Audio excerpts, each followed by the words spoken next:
வணக்கம். இன்று நாம் பார்க்கக்கூடிய திசை கேது மகா திசை. இந்த கேது மகா திசைங்கிறது வருடம் 7.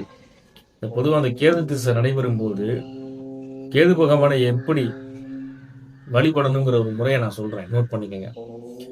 பொதுவா கேதுனா ஒரு பயம் இருக்கும். கேது அப்படின்னா ஒரு ஞானக்காரகன் எனப்படுவார்.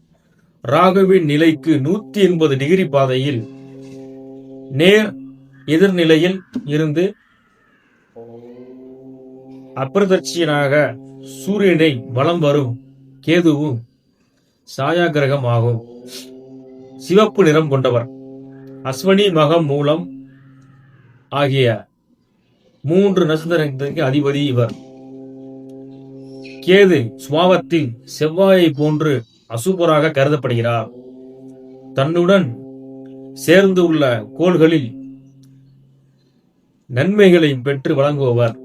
கேதுவின் திசை காலங்களில் நற்பலன்கள் ஏற்படவும் கேதுவினால் உண்டாகும் தோஷத்திற்கும் பரிகாரம் செய்து வழிபட வேண்டுமெனில் திருவெண்காடு அருகில் உள்ள கீழ்பெரும்பள்ளம் ஊரில் உள்ள ஸ்ரீ நாகநாதர் கோவிலில் பரிகார ஸ்தலம் ஆகும்.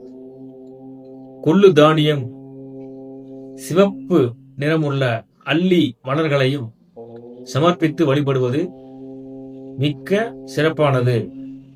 கேது பகவானுக்கு ஸ்ரீ காளகஸ்தியும் பிரசித்தி பெற்ற பரிகார ஸ்தலமாகும். மேலும் ராமேஸ்வரமும் ஒரு பிரசித்தி பெற்ற பரிகார ஸ்தலமாகும்.